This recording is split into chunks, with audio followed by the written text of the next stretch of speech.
متحدہ عرب امارات، اگر کوئی عورت کسی اگر کوئی خاتون خود لذتی کرے اور انزال نہ ہو تو ایسی صورت میں غسل فرض ہوگا یا نہیں؟ حیا کے خلاف مسئلہ ہے، لیکن آج کل پوچھا جا رہا ہے بہت زیادہ. تو یہ بیماری آج کل عورتوں میں بھی آ گئی ہے خود لذتی کی. تو اگر انزال نہیں ہوتا، ڈسچارج نہیں ہوتی تو غسل فرض نہیں ہے. اگر ڈسچارج ہو جاتی ہے تو پھر غسل فرض ہوگا اور گناہ بھی ہوگا، توبہ استغفار کرنا چاہیے. تو یہ ہینڈ پریکٹس وغیرہ یا ان چیزوں کی طرف نہ لڑکے کے لیے جانا جائز ہے نہ لڑکیوں کے لیے جانا جائز ہے. یہ بالکل حرام ہے، اسلام میں اس کی بالکل اجازت نہیں ہے. سورہ قد افلح المؤمنون میں بھی اللہ نے حکم دیا اور سورہ معارج میں بھی کہ الا علی ازواجہم، کہ مرد اپنی بیوی کے علاوہ اور عورت اپنے شوہر کے علاوہ کسی تیسرے راستے سے اپنی خواہش پوری نہیں کر سکتے، نہ ہاتھ کے ذریعے نہ کسی اور ذریعے سے. تو اور حضرت عثمان ابن مظعون رضی اللہ تعالیٰ عنہ، یہ بھی صحیح حدیث ہے، فرماتے ہیں ہم سفر میں ہوتے تھے، بیویوں سے دور ہوتے تھے، تو ہم پہ عورت کی جدائی بہت شاق گزرتی تھی، اپنی شہوت پہ کنٹرول کرنا بہت مشکل تھا. ہم نے نبی سے اجازت مانگی کہ ہم اپنے آپ کو کسی طرح خصی کر دیں، نامرد بنا دیں، تو آپ صلی اللہ علیہ وسلم نے اس سے منع کیا ہمیں.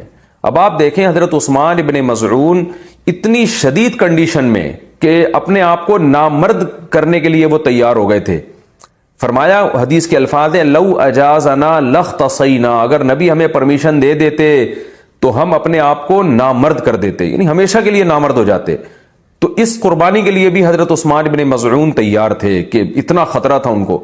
لیکن نہ انہوں نے نبی سے پوچھا کہ کیا میں ہاتھ سے اپنی خواہش پوری کر سکتا ہوں، نہ نبی نے ان کو بتایا کہ تم یعنی ہاتھ کے ذریعے مجبوری میں اپنی خواہش پوری کر لیا کرو. نہ نہ نہ نہ نبی نے ان کو بھی حکم دیا ایسے موقع پہ تزوجوا الودود الولود فانی مباہی بکم الامم، محبت کرنے والی عورت سے اور اولاد جننے والی عورت سے نکاح کرو، میں تمہاری کثرت پہ قیامت کے دن فخر کروں گا. تو آپ صلی اللہ علیہ وسلم نے بزبان حال بتا دیا کہ یہ جو اللہ نے تم پر مرد پر اتنی شہوت مسلط کی ہے، خواہش مسلط کی ہے، اس کی وجہ یہ ہے کہ اللہ نسل چاہتے ہیں کہ مرد اور عورت کا ملاپ ہو. تو مرد اور عورت کو ایک دوسرے سے دور رہنے کے لیے پیدا نہیں کیا ہے، ملاپ کے لیے پیدا کیا ہے. تو اس لیے ایک ملاپ کی ایک ناجائز قسم ہے، ایک جائز ہے. ناجائز ہے گرل فرینڈ بوائے فرینڈ، یہ حرام ہے. ولا متخذاتی اخدان، ولا متخذی اخدان قرآن کے الفاظ ہیں، کسی لڑکی سے تمہیں دوستی کی اجازت نہیں ہے. اور جائز طریقہ کیا ہے جو سورہ مومنون میں اور سورہ معارج میں اللہ نے بیان کیا، الا علی ازواجہم، کہ اپنی بیوی بنا کے اپنی خواہش اس سے پوری کرو. فإنہم غیر ملومین، اور اللہ نے فرمایا یہ لوگ قابل ملامت نہیں ہیں. اگر نکاح کے ذریعے آپ خواہش پوری کرو گے تو آپ کو دنیا تو ملامت کرے گی، لیکن اللہ کی نظر میں آپ کو سرٹیفکیٹ مل گیا کہ آپ قابل ملامت نہیں ہیں. یہی وجہ ہے کہ علماء نے لکھا ہے کہ جو بیوی کے ذریعے بھی اپنی خواہش پوری کرے نکاح کر کے، اسے ملامت کرنا، اسے تانا دینا، اس پہ کفر کا خطرہ ہے، کیونکہ اللہ نے اس کو سرٹیفکیٹ دے دیا کہ بھئی یہ قابل ملامت نہیں ہے.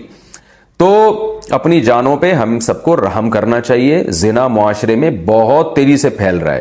کو ایجوکیشن سسٹم نے تو ہمارے فیملی سسٹم کو تباہ و برباد کر دیا ہے. تو اللہ میاں نے جو اجازت دی ہے الا علی ازواجہم او ما ملکت ایمانہم، اور کیا فرمایا فمن ابتغى وراء ذلک، جو نکاح کے علاوہ، اللہ نے ذالکہ جو ہے نا اس میں اشارہ ہے، ہاتھ سے اشارے کے وقت یہ ذالکہ کا لفظ استعمال کیا جاتا ہے. گویا اللہ نکاح کی طرف نا بیوی کی طرف اشارہ کر کے کہہ رہے ہیں کہ اس کے علاوہ کوئی اور راستہ اگر تم نے اختیار کیا. یہ کیوں گویا ہاتھ سے اشارہ کیوں؟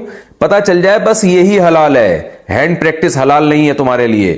اسی طرح کسی اور راستے سے اپنی خواہش پوری کرنا حلال نہیں ہے تمہارے لیے. تو اس لیے اللہ نے بتایا صرف یہ بیوی ہے، صرف یہ ہے، اس کے علاوہ کوئی بھی راستہ اختیار کرو گے فَأُولَئِكَ هُمُ الْعَادُونَ، یہ لوگ اللہ کی حدود کو توڑنے والے ہیں. تو یاد رکھیں کسی مفتی کے فتوے کی بیس پہ یا کسی اسکالر کے فتوے کی بیس پہ یہ اس کو جو ہینڈ پریکٹس ہے اس کو حلال کرنے کی اجازت نہیں ہے. قرآن میں اللہ نے بہت واضح فتویٰ دیا ہوا ہے اس بارے میں. تو اس لیے آج کل نوجوان بہت تیزی سے اس طرف جا رہے ہیں. تو بہت احتیاط کی ضرورت ہے اس میں. یہ نوجوانوں کا مسئلہ ہے، آج کل بہت زیادہ پوچھتے ہیں کہ جی ہینڈ پریکٹس کی عادت پڑ جاتی ہے، تو کہتے ہیں میں نے یوٹیوب پر اس عمل سے بچنے کے لیے کافی سرچ کیا کہ کوئی طریقہ مجھے مل جائے، لیکن صرف وظیفے ہی بتائے گئے ہیں. تو کیا اس سے بچنے کے لیے صرف وظیفے کام آتے ہیں، کوئی اور حل ہے؟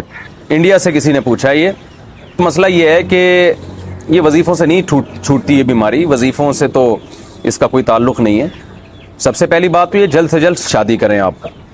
نکاح نہ کرنے کے یہ وبال ہیں کہ انسان الٹے سیدھے کاموں میں لگ جاتا ہے. ایک بات تو یہ. دوسرا اپنا کانسیپٹ کلیئر کریں اس بارے میں. آج کل بعض ڈاکٹر اس کو بہت پروموٹ کر رہے ہیں اور کہہ رہے ہیں اس سے صحت کو کوئی نقصان نہیں ہوتا. تو یہ بات بالکل غلط ہے. اس سے صحت کو نقصان ہوتا ہے. اس بارے میں ایک اور ڈاکٹروں کی رائے بھی یہی ہے.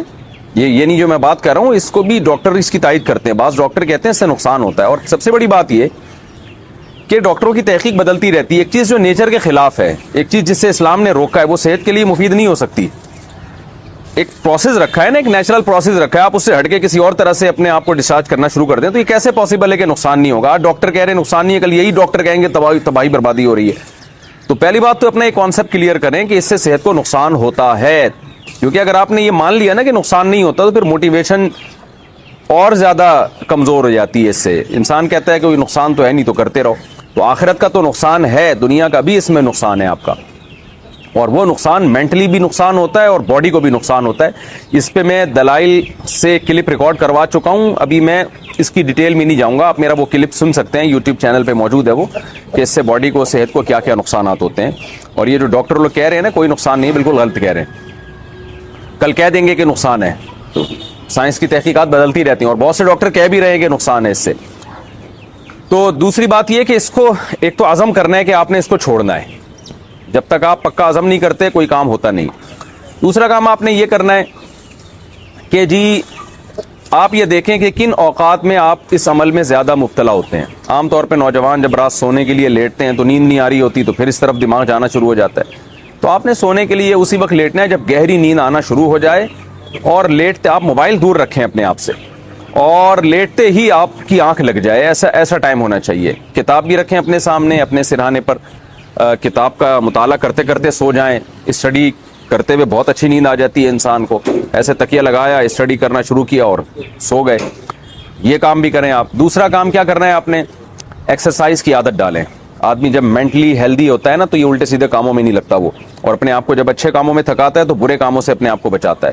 صبح اٹھ کے زبردست قسم کی جاگنگ کریں, اور شام کے ٹائم پہ آپ جم جائیں, خوب اپنے آپ کو تھکائیں. اس کے بعد اچھی خوراکیں کھائیں, آپ کو اچھی نیند آئے گی. پھر جب آپ کی باڈی بننا شروع ہوگی, آپ شیشے میں اپنے آپ کو دیکھیں گے کیسا ہینڈسم اسمارٹ نظر آ رہا ہوں میں, تو ہر وہ کام سے آپ کو بچنے کا جذبہ پیدا ہوگا جو آپ کی باڈی کے لیے, آپ کی مینٹلی صحت کے لیے نقصان دہ ہوگی.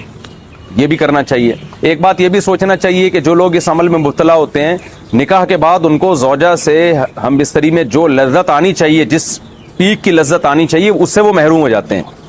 اور یہ بھی ہے کہ جب یہ زیادہ عادت پڑتی ہے نا تو نکاح کے بعد بھی یہ کام پھر چھوٹتا نہیں ہے. یعنی شادی کے بعد بھی یہ انسان اسی سے سیٹسفائی ہوتا ہے, تو بہت ٹائم لگ جاتا ہے پھر چھوڑنے میں اس کو.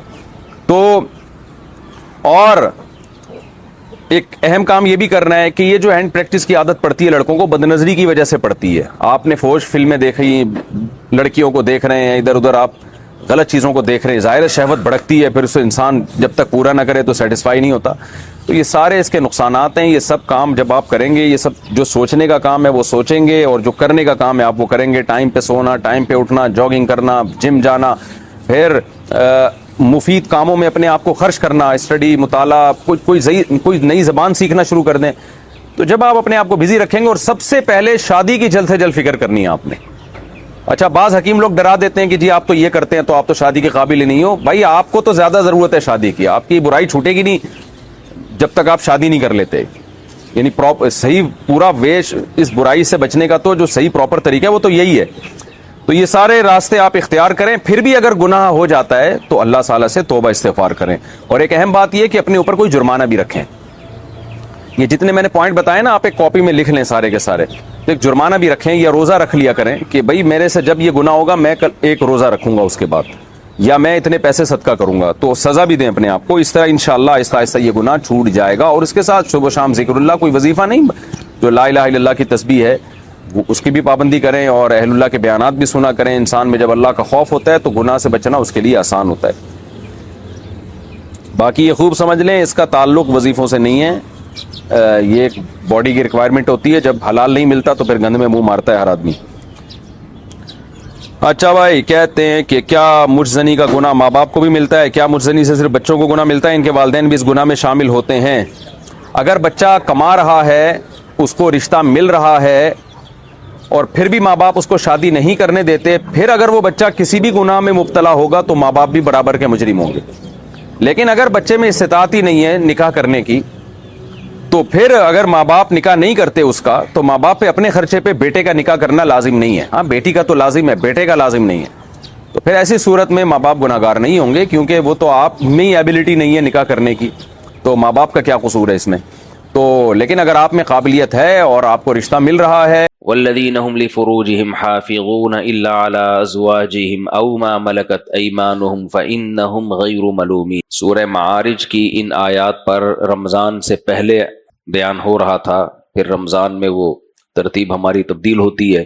تو انشاءاللہ اب سورہ معارج کی انہی آیات سے جہاں ہم نے چھوڑا تھا رمضان سے پہلے، رمضان 2024، یہ لفظ بھی صحیح کر لیں، رمضان نہیں ہے رمضان ہے. تو آج انشاءاللہ ہم یہاں سے شروع کرتے ہیں. سورہ معارج کی ان آیات میں اللہ نے جہنم کی ہولناکیوں کا تذکرہ کیا، اور پھر اس کے بعد اللہ نے بتایا کہ ان الانسان خلق ہلوعا، انسان کی جبلت میں، اس کی فطرت میں، اس کی نیچر میں ایک عیب ہے.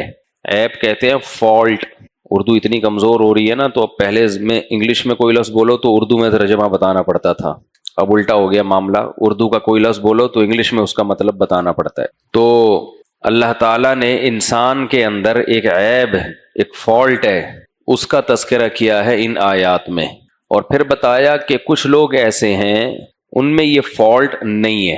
اور یہ بھی اللہ نے بتا دیا کہ یہ جو فالٹ ہے انسان میں، یہ مینوفیکچرنگ فالٹ ہے.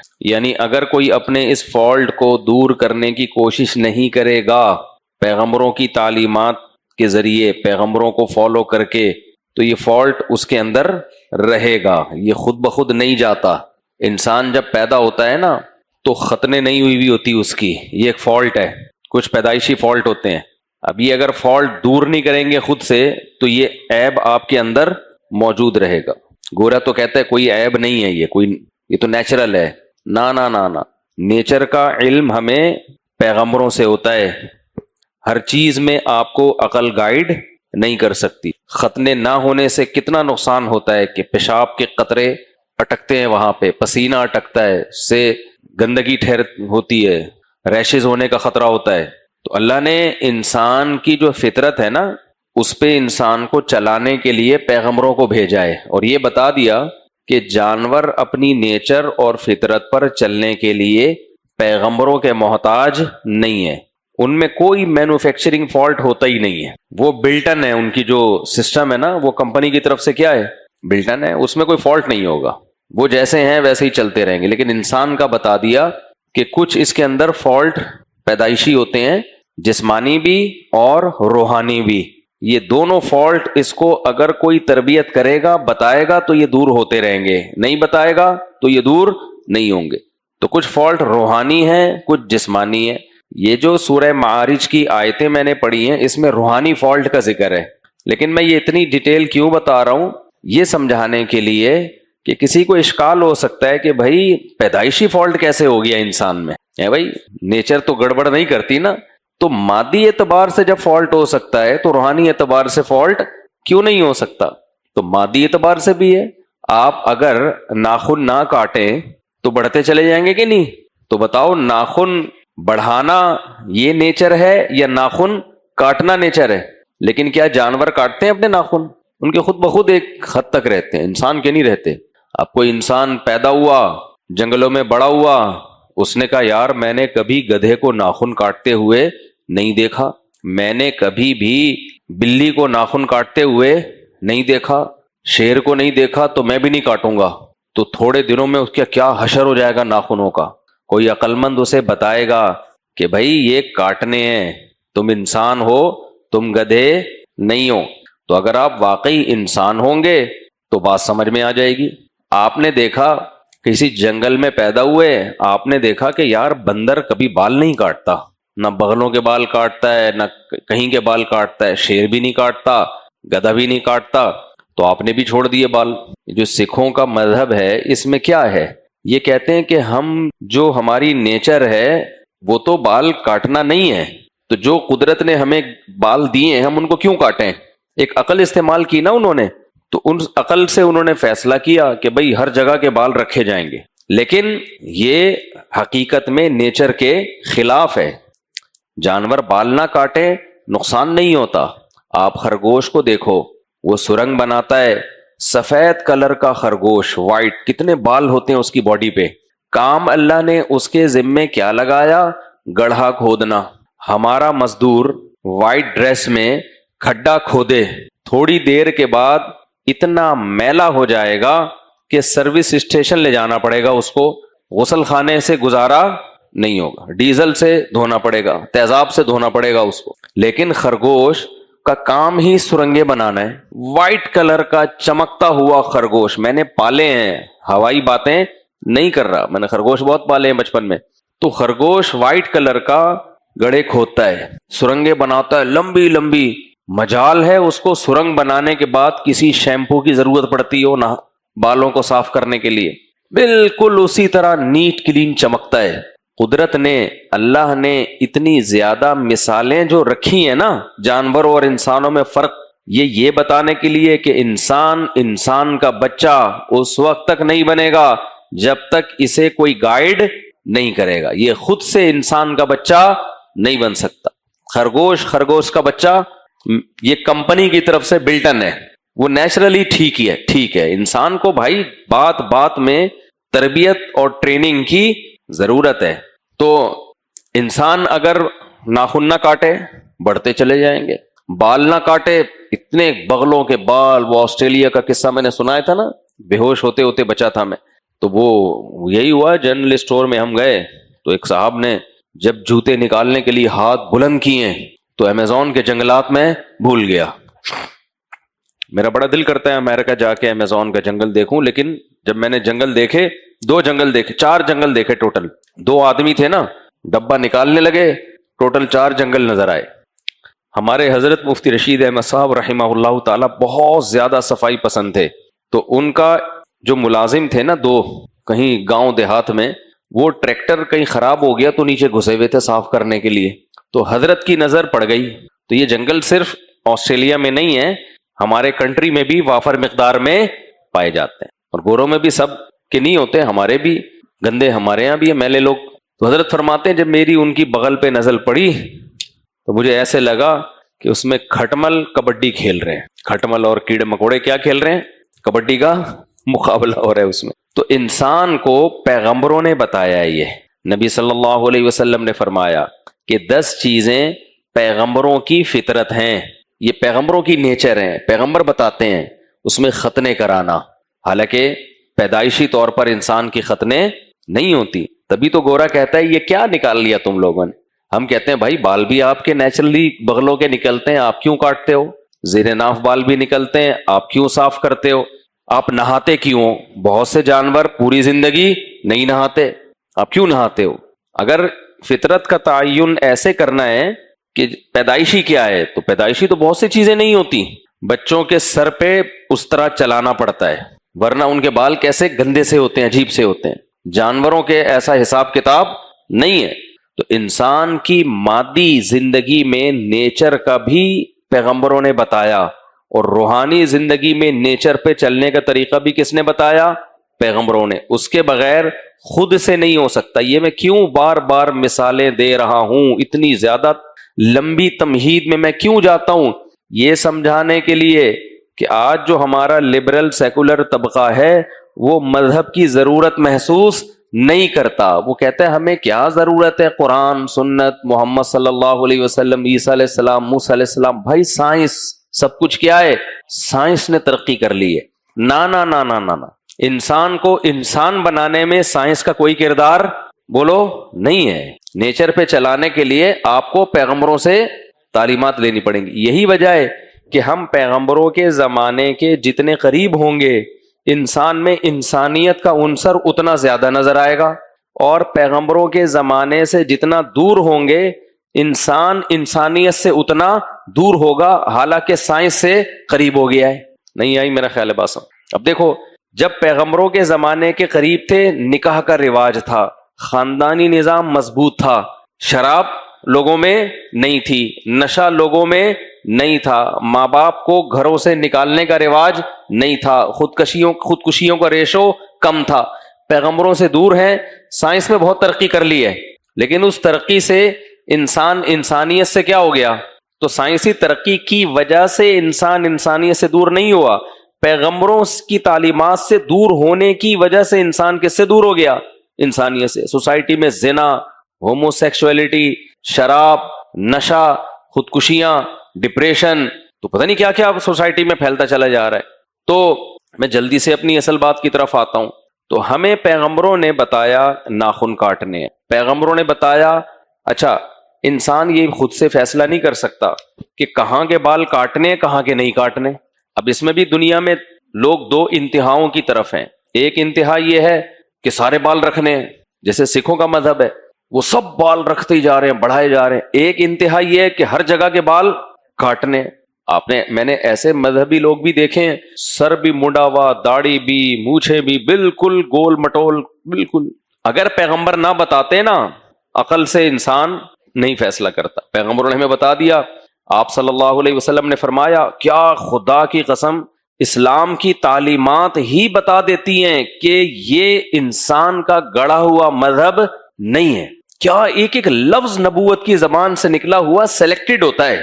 دیکھو فرمایا نتف العانہ، حلق العانہ، زیر ناف بال حلق کرنا، حلق کہتے ہیں بلیڈ سے، اور نتف الابط، بغلوں کے بال کے بارے میں حلق نہیں ہے، وہاں کیا ہے؟ نتف۔ حدیث کے الفاظ ہیں 10 چیزیں پیغمبروں کی فطرت میں سے ہیں، ان میں نبی صلی اللہ علیہ وسلم نے فرمایا حلق العانہ، جو زیر ناف بال ہیں ان کا حلق کرنا، اور بغلوں کے بالوں کا نتف، اکھیڑنا۔ بھائی مقصد تو دونوں جگہ کے بالوں کا کاٹنا ہے نا، کیا خیال ہے بھائی؟ تو قص القص ہونا چاہیے تھا، کاٹو تمہاری مرضی ہے، بلیڈ سے کاٹو یا کھینچ کے کاٹو، وہ تمہارا ہیڈ ایک ہے۔ نہ ایسا گائیڈ کیا ہے نا خاندانی، اس سے بہتر کوئی گائیڈنس ہو نہیں سکتی تھی کہ زیر ناف بالوں کو حلق کیا جائے گا بلیڈ سے، اور بغلوں کے بالوں کو نوچا جائے گا۔ بہت فرق ہے۔ بغل کے بال آپ اگر بلیڈ سے صاف کرتے ہیں تو امیزون کے جنگل وجود میں آتے ہیں، جس دن صاف کرنا بھول گئے آپ، اور گھنے ہو جاتے ہیں اور گندگی پھیلتی ہے۔ میجورٹی ہمارے ہاں بغلوں کے بالوں کو بلیڈ سے صاف کر رہی ہے، یہ سنت کے خلاف ہے۔ ایسا نہ ہو اب صاف کرنا ہی چھوڑ دیں، نہ کرنے سے بہرحال بہتر ہے۔ سنت ہے نوچنا، جیسے ویکس وغیرہ لگا کے اکھیڑ دیتے ہیں، وہ بھی ٹھیک ہے۔ پہلی دفعہ میں تکلیف ہوتی ہے، اس سے ایک دم چیخ نکلے گی، اس کے بعد پھر آسان ہے۔ عرب میں سب نتف کرتے ہیں، اکھیڑتے ہیں، اور زیر ناف بالوں کا بلیڈ سے صاف کرنا زیادہ میڈیکلی صحت کے لیے زیادہ اچھا ہے۔ وہ تو کیسے الفاظ بھی، یہ چیز بھی کس نے بتائی بھائی؟ پیغمبر نے بتائی، گورا نہیں بتا سکتا، یہ اتنی ترقی کے بعد بھی نہیں بتا رہا۔ اور دوسرا آپ نے کیا فرمایا؟ اعفاء اللحا، داڑھی رکھنا نہیں ہے، داڑھی کیا کرنا ہے؟ بڑھانا۔ داڑھی کو تبھی تو ہم بار بار چیختے ہیں داڑھی کم سے کم 1 مٹھی ہونی چاہیے۔ آج کل کے اسکالرز نے کیا کیا؟ کیونکہ دنیا میں داڑھی کٹانے کا رواج ہو گیا، تو بجائے اس کے کہ دنیا کو شریعت کے مطابق کرتے، لبرل بن کے، سیکولر بن کے، براڈ مائنڈڈ بن کے، داڑھی کا کیا کر دیا؟ انکار کر دیا کہ جی اس زمانے میں چونکہ رواج تھا اس لیے سبھی رکھا کرتے تھے، آج کل سوسائٹی میں رواج نہیں ہے۔ او بھائی جان، اس زمانے میں ناخن کاٹنے کا بھی رواج تھا، لیکن نبی نے بتا دیا کہ 10 چیزیں پیغمبروں کی فطرت ہیں، تو کیا مطلب؟ یہ رواج باقی رہنا ہمارا مذہبی فریضہ ہے۔ اس زمانے میں عربوں میں غسل جنابت کا بھی رواج تھا، وہ ناپاک ہو جاتے تو کیا کرتے تھے؟ نائٹ فال ہوتا غسل کرتے تھے۔ تو نبی نے بتا دیا کہ یہ تمہارا کلچر نہیں ہے، یہ کنٹینیو جاری رہنا چاہیے، کیونکہ یہ مذہب کا حصہ ہے۔ سمجھتے ہو کہ نہیں سمجھتے ہو؟ صفا اور مروہ پہ دوڑنا عرب میں پہلے سے رواج تھا۔ جب اسلام دنیا میں آیا تو صحابہ کو خیال ہوا کہ پتہ نہیں یہ زمانے جاہلیت کی ایک رسم ہے، ہمیں اس پہ ثواب ملے گا کہ نہیں ملے گا؟ اللہ نے کہا کہ نہ، یہ زمانہ جاہلیت میں تو تھی، مگر یہ اسلام کا حکم ہے، تو اس بیس پہ اس کو چھوڑ نہیں دینا کہ یہ تو سارے پہلے سے کرتے آ رہے ہیں۔ تو بھائی یہ تو ابراہیم علیہ السلام، حضرت ہاجرہ کی سنت ہے، یہ کنٹینیو اس کو زمانے جاہلیت میں ہونے کے باوجود کیا کرنا ہے؟ کنٹینیو اس پہ چلنا ہے۔ اسی طرح سے ابھی تک میرا گلا رمضان کے بعد سے ٹھیک نہیں ہوا، میرا گلا لگ رہا ہے نا آپ لوگوں کو، نہیں ہوا ابھی تک۔ اسی طرح سے داڑھی پہلے سے عرب رکھا کرتے تھے، تو نبی نے اس حدیث میں بتا دیا، بخاری مسلم کی حدیث، اور یہ جو حدیث ہے جس میں آتا ہے کہ 10 چیزیں پیغمبروں کی فطرت ہیں، اس میں بتا دیا کہ یہ اسکالر آئیں گے جو اس کو کہیں گے یہ تو عربوں میں پہلے سے رواج تھا اس لیے سبھی رکھا کرتے تھے، تو تم نے نہیں رکھا تو کوئی مسئلہ نہیں ہے، تمہارے یہاں رواج نہیں ہے۔ تو نبی نے بتا دیا کہ اگرچہ یہ پہلے سے رواج ہے لیکن یہ اسلام کا حکم ہے، اسے رواج سمجھ کے چھوڑ مت دینا، بلکہ یہ پیغمبروں کی تعلیمات ہیں، احکام ہیں پیغمبروں کے۔ تو اس میں بھی دیکھو کیسے سیلیکٹڈ الفاظ ہیں، اعفاء اللحا، یہ بھی نبی کو معلوم تھا، عین ممکن ہے علم میں ہو کہ کچھ اسکالر داڑھی کے تو قائل ہوں گے، بڑھانے کے قائل نہیں ہوں گے، وہ کہیں گے خشخشی داڑھی بھی رکھی جا سکتی ہے، تو اس لیے سیلیکٹڈ الفاظ، اعفاء اللحا، داڑھی کو کیا کرنا ہے؟ رکھنا نہیں ہے بلکہ بڑھانا ہے۔ رکھی بھی داڑھی اور بڑی بھی داڑھی سے چہرے میں زمین آسمان کا فرق آتا ہے، زمین آسمان کا۔ رکھ تو بالی ووڈ کے ایکٹر بھی رکھ لیتے ہیں، بڑھا نہیں لیتے۔ نہیں آئی میرا خیال ہے باسان، بہت سے اداکاروں کی بھی چھوٹی چھوٹی داڑھی ہوتی ہے، بہت سے انگلش اسٹائل والے لوگ کیا رکھتے ہیں؟ چھوٹی داڑھی رکھتے ہیں۔ بڑی داڑھی رکھنا بہت ایکٹر رکھتے ہوں گے لیکن بہت کم ریشو ہے۔ کیوں؟ بڑی داڑھی سے انسان کا جو چہرے کی خد و خال ہے، چہرے کا جو اس کا ڈیزائن ہے وہ یکسر چینج ہو جاتا ہے، اس میں ایک روحانیت پیدا ہو جاتی ہے، ایک بزرگی پیدا ہو جاتی ہے، اس کے چہرے پہ ایک نور اور رونق آ جاتی ہے۔ وہ بڑی داڑھی رکھ کے ناچتا ہوا اچھا نہیں لگتا۔ تو اس لیے الفاظ کیا ہیں بھائی؟ سیلیکٹڈ ہے۔ اعفاء اللحا، داڑھی کو کیا کرو؟ بڑھاؤ۔ اور مونچھوں کے بارے میں دیکھو دونوں طرح کے الفاظ ہیں، احفاء الشوارب بھی ہے، قص الشوارب بھی ہے، اس میں دونوں الفاظ ہیں۔ قص کا مطلب کٹ کرنا اور احفاء کا معنی بہت زیادہ جڑ سے کاٹنا، تو دونوں طرح جائز ہے بھائی، آپ بہت زیادہ بھی کاٹ سکتے ہیں اور رکھ بھی سکتے ہیں لیکن لامحدود نہیں رکھ سکتے۔ تو کتنی بہترین تعلیمات ہیں بھائی، کس قدر سیلیکٹڈ الفاظ ہیں، کوئی اوٹ پٹانگ حکم ہمیں اسلام میں نظر بولو نہیں آتا۔ پھر غسل کو فرض کیا، یہ تو لمبا ٹاپک ہے، میں تو یہ سمجھانے کے لیے یہ پوری مثالیں آپ کے سامنے دے رہا ہوں کہ انسان اپنی مادی زندگی میں نیچر کی سلیکشن اپنی کھوپڑی سے بولو نہیں کر سکتا۔ اگر پیغمبروں نے اس کو نہ بتایا ہوتا یہ نہاتا ہی نہیں پورے سال۔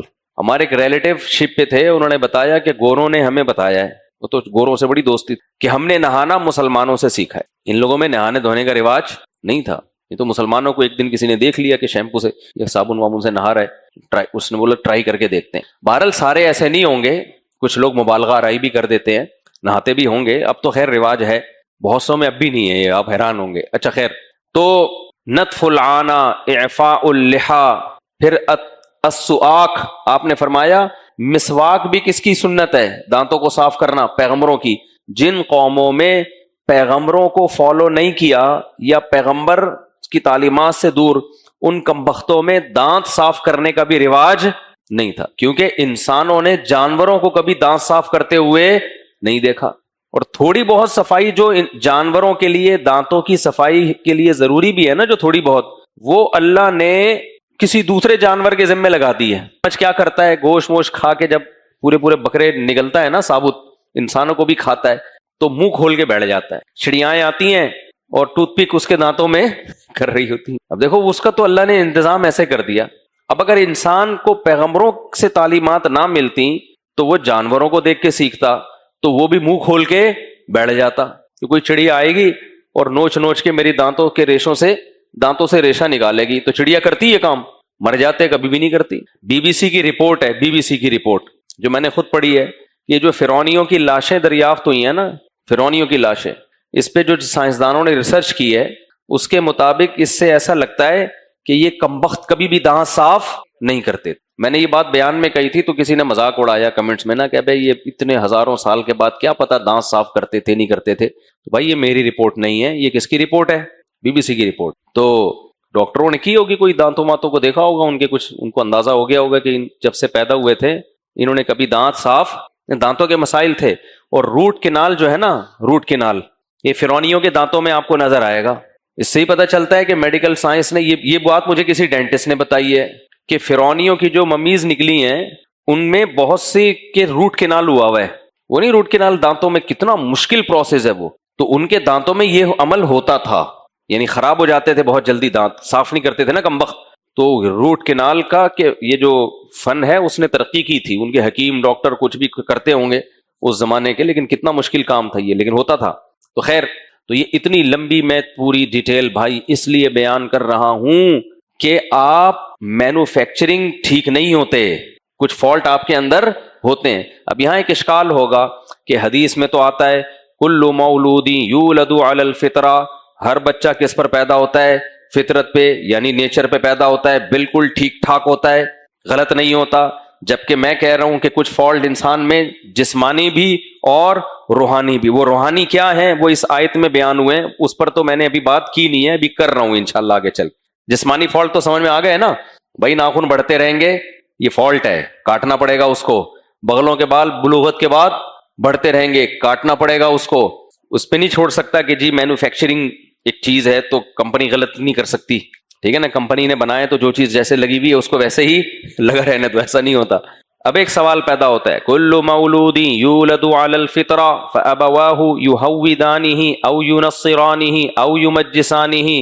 ہر بچہ تو نیچر پہ پیدا ہوتا ہے، تو اس حدیث کا پھر کیا مطلب ہوا؟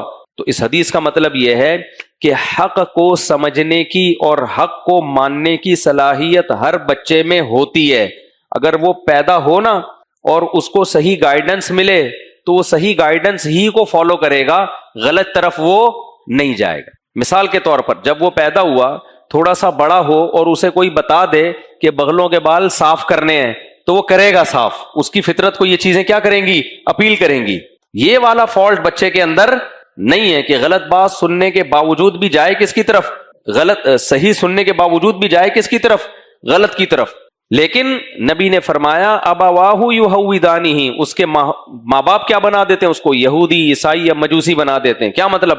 چاروں طرف کا جو غلط ماحول ہے وہ اس کو اس کی نیچر سے ہٹا دیتا ہے. نیچر کیا تھی؟ جب حق سنے گا تو اپیل کرے گا، حق اس کی نیچر کو حق اپیل کرے گا. لیکن جب غلط سنتا رہتا ہے نا، چاروں طرف سے سنتا ہی رہتا ہے، تو پھر کس کی طرف چلا جاتا ہے؟ غلط کی طرف. بالکل اس کی یہ مثال ہے کہ ایک آدمی کسی کو سمجھا رہا ہے کہ بغلوں کے بال صاف کرنے چاہیے، دوسرا سمجھا رہا ہے چھوڑ دو، گندا رہنا چاہیے، گندگی میں بڑا مزہ ہے بھائی، مت نہایا کرو، پانی ضائع ہوتا ہے، صابن کا خرچہ ہوتا ہے، میلے رہو. تو کس کی بات اپیل کرے گی بھائی؟ مائل طبیعت جو ہے نا اس کی طرف انسان کی طبیعت مائل ہوگی جو اس کو صفائی ستھرائی کی تلقین کر رہا ہے. لیکن اگر گندگی کی تلقین صبح و شام ہوتی رہے، پروپیگنڈا ہوتا رہے، پھر کدھر چلا جائے گا؟ ایک دن آئے گا وہ کہے گا بھائی یہ سب شیمپو اور صابن بنانے والی کمپنیوں کا منجن بیچا جا رہا ہے. اصل میں جو بار بار کہہ رہے ہیں نا صفائی ستھرائی، اصل میں بلیڈ والی کمپنیاں اپنا منجن بیچ رہی ہیں، اس لیے ہمیں بار بار کیا کہہ رہے ہیں؟ صاف رہا کرو. اصل میں یہ جو ہے نا نائیوں کی دکانیں چمکانا چاہ رہے ہیں، ٹھیک ہے، اور شیمپو کی کمپنیاں اپنا بزنس کرنا چاہ رہی ہیں. تو پروپیگنڈے سے کیا ہو جائے گا؟ متاثر ہو کے برباد. تو شرک تو فطرت نہیں ہے. فطرت کیا انسان کی؟ توحید. توحید پر باتیں سن کے خوش ہوتا ہے، باغ باغ ہوتا ہے دل. لیکن دنیا میں اکثریت توحید پرستوں کی ہے یا مشرکوں کی ہے؟ مشرکوں کی ہے. حالانکہ توحید پر بیان سے کتنا خوش ہوتا ہے انسان، یار ایک خدا، ایک اللہ.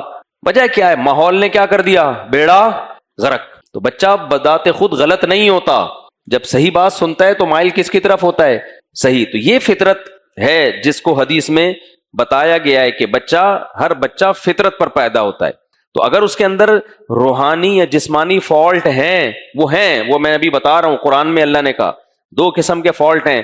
تو لیکن جب یہ بلوغت کی دہلیز پہ قدم رکھتا ہے، اس میں عقل آتی ہے، اس کو جب بتایا جاتا ہے کہ یہ فالٹ ہے، یہ غلط چیز ہے، اس کو چھوڑ دو، تو اس کی نیچر اور اس کی فطرت اس کو چھوڑنے پر آمادہ ہو جاتی ہے، مان لیتی ہے کہ یہ کیا کہہ رہا ہے ٹھیک. یہ انسان کی خوبی ہے کہ وہ اس نیچر کو لے کے دنیا میں آیا ہے، وہ کہ حق کی طرف اس کی طبیعت کیا ہوگی؟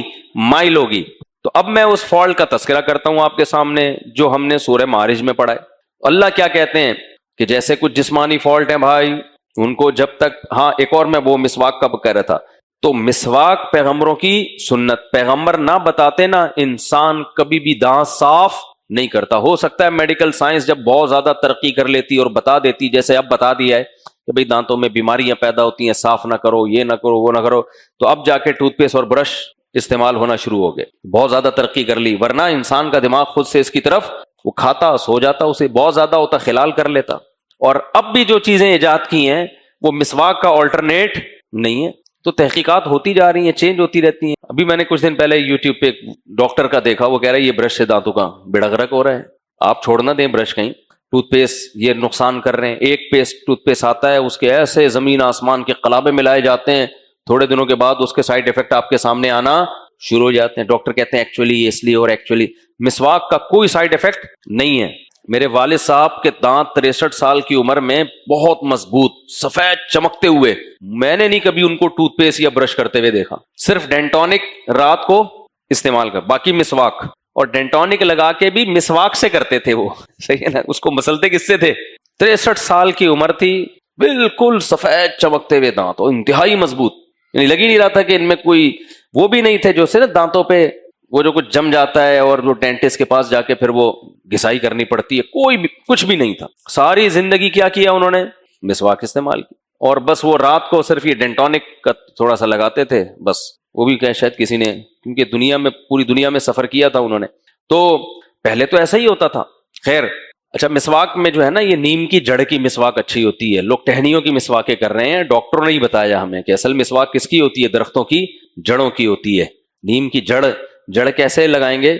گملے کے اندر نیم کا پودا لگائیں تو اس کی نیچے جڑیں نکلتی ہیں, شیشے کا گملہ ہونا چاہیے, جڑیں نکلتی ہیں, وہ کاٹتے رہیں, اس کی بہترین قسم کی. نہیں ہوتا تو یہ نیم کی ٹہنی کی بھی ہو سکتا ہے, پیلو کی مسواک, وہ بھی کسی قسم مسواک کبھی انشاءاللہ موقع ملا تو بیان کریں گے. ایک ڈاکٹر ہیں, انہوں نے پی ایچ ڈی کی ہوئی ہے مسواک میں, ان کا پوڈ کاسٹ میں ارادہ ہے میرا ان کو بلانے کا, تو وہ مسواک کے بارے میں رپورٹیں پیش کریں گے. اچھا خیر, گورے اس پہ بڑی ریسرچ کر رہے ہیں مسواک کے بارے میں. تو یہ کس نے سکھائی بھائی مسواک ہمیں؟ پیغمبروں نے. پیغمبر نہ سکھاتے سمجھ میں نہ آتا. اسی طرح نبی نے فرمایا 10 چیزوں میں جو ہے نا, آپ نے فرمایا کہ داڑھی بڑھانا, بغلوں کے بال, زیر ناف بال, مونچھیں کٹانا, اور اسی میں نبی نے فرمایا مسواک بھی ہے. اسی میں 2 چیزیں اور بھی, النکاح و تعطر, خوشبو کا استعمال. یہ بھی اگر پیغمبر انسان کو نہ بتاتے تو انسان یہ چیزیں بھی, خوشبو بھی استعمال نہیں کرتا. اور نکاح بھی یہ خود سے ایسی چیز نہیں ہے کہ چند لوگ مل کے سوسائٹی میں نکاح کو پروموٹ کر لیں. یہ ایک بہت بڑا سوالیہ نشان ہے, پتہ ہے, اس سوال کو اچھی طرح سمجھیں.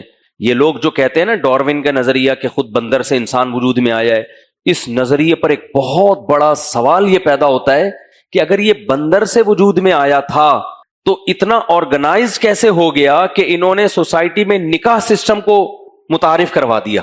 کون سے فلسفر ماہرین دنیا میں بیٹھے تھے جنہوں نے کہا تھا کہ ہم شادی کر کے رہیں گے؟ کیونکہ بلوغت کے بعد انسان پہ جو شہوت چڑھتی ہے نا, اس میں وہ یہ چیزیں, اس کو جب تک بہت مضبوط موٹیویشن نہ ہو وہ نکاح کی طرف کبھی بھی نہیں جائے گا. یہ بہت بڑا, یہ میں نے بیانات میں کئی دفعہ سوال اٹھایا ہے, اس کا کوئی جواب نہیں دیتا, اوٹ پٹانگ ہانکتے ہیں. اور ہمارے نفسیاتی ڈاکٹر جو یورپ امریکہ سے پڑھ کر آتے ہیں, وہ بھی ہر چیز میں گورے کو باپ بنایا ہے انہوں نے. بالکل سینس لیس بات بھی اگر انگریز کرتا ہے نا تو بھی اس کو فالو کرتے ہیں. یہ بڑا سوال, یہ نشان ہے. دیکھو سائنسی ترقی کل زیادہ تھی یا آج زیادہ ہے؟ ادھر توجہ, یہ بہت اہم سوال ہے. یہ کسی کتاب میں نہیں ملے گا آپ کو. وہ کہے گا نا یہ تو کسی کتاب میں نہیں لکھا, لیکن کچھ چیزیں کسی کتاب میں نہیں لکھی ہوتی, لیکن وہ بڑی ویلڈ, بہت معقول بات ہوتی ہے. آپ اس کو کتاب میں لکھ لو تو وہ اب کسی کتاب میں لکھی بھی ہوگی. اب میرا بیان آ گیا تو لکھ لینا کتاب میں, اور ہو سکتا ہے کسی نے لکھی بھی ہو. یہ بہت بڑا سوال ہے. جو سیکولر لبرل لوگ ہیں نا, اور جو خاص طور پہ ڈاروین وغیرہ کی فضول باتوں کو اوپر ایمان لائے ہوئے ہیں کہ انسان کے پاس تعلیم پہلے زیادہ تھی یا آج زیادہ ہے؟ آج زیادہ ہے. انسان کا دعویٰ ہے کہ پہلے کم مہذب تھا, آج مہذب زیادہ ہے. تو مجھے ایک بات بتاؤ, پہلے تو جہالت کی طرف بندر کے قریب ہو رہا تھا نا ماضی میں, جہالت جہالت جہالت جہالت, لیکن ہم نکاح کا, شادی بیاہ کا رواج دیکھتے ہیں کہ پہلے زیادہ تھا اور اب اس کا گراف کیا ہو رہا ہے؟ کم ہو رہا ہے. تو یار ماضی میں جب آپ جاتے ہیں تو یہ جنگلی انسان جو تھے پوری دنیا میں, امریکہ میں جائیں, چائنا میں جائیں, افریقہ میں جائیں, انڈیا میں جائیں, پاکستان میں جائیں, جتنا پیچھے کی طرف جائیں گے سوسائٹی میں فیملی سسٹم مضبوط ہوتا نظر آئے گا آپ کو.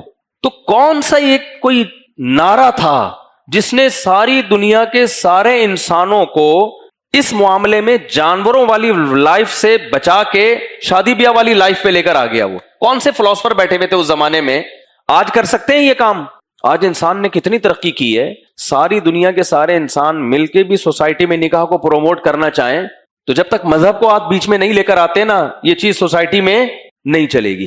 تو بھائی کیا ہے, ہم ماضی کی طرف جا رہے ہیں تو ایسے آرگنائز ہمیں نظر آ رہے ہیں کہ دنیا کی ہر قوم میں بے شک وہ بتوں کی پوجا کرنے والی ہو اس میں ہمیں شادی بیاہ کا رواج ملے گا, حالانکہ انسانوں کو جنگلوں میں لے جا کے چھوڑ دو, خدا کی قسم لا الہ الا اللہ کبھی بھی وہ شادی بیاہ کی طرف نہیں جائے گا کہ یہ اس کی بیوی ہے, اس کی طرف کوئی دوسرا بندہ نہیں جا سکتا اور یہ کسی اور کی طرف نہیں جا, یہی اسی کو شادی بیاہ کہتے ہیں نا. اس کے طریقے تو مختلف تھے کہ ہندو آگ کے گر چکر لگوا رہے ہیں, سکھ کسی اور طریقے سے کر رہے ہیں, چائنا والے چانچی پواں پاں کر کے خطبہ پڑھ رہے ہیں نکاح کا اور اس طرح سے نکاح کر رہے ہیں, جاپان والے الگ اسٹائل میں, تھائی لینڈ والے الگ اسٹائل میں, امریکہ والے الگ اسٹائل میں, تو اور عربی لوگ الگ اسٹائل میں جو مسلمانوں کا طریقہ ہے. لیکن ایک آرگنائز تھے لوگ, ورنہ انسانوں کو ایسے لے جا کے چھوڑ دو نا تو وہ کبھی بھی, کیونکہ انسان بالغ ہونے کے بعد انسان پہ جو شہوت چڑھتی ہے اس میں وہ یہ فرق کرنا کہ میں نے شادی کر کے اس کی طرف جانا یہ نہیں ہوتا. جنگلوں میں اگر یہ ہم ڈارون کے نظریے کے تحت آئے ہوتے ہیں نا, ہم لوگ پیدا ہوئے ہوتے, تو ماضی میں جتنا جائیں گے نکاح کا رواج کم ہونا چاہیے تھا, مستقبل کی طرف جتنا جائیں گے نکاح کا رواج بڑھنا چاہیے تھا. تو آپ اگر گراف کھینچتے ہیں نا, گراف بناتے ہیں, آپ ہسٹری پڑھتے ہیں تو پیچھے جتنا جاتے رہیں گے آپ کو فیملی سسٹم مضبوط ہوتا نظر آئے گا.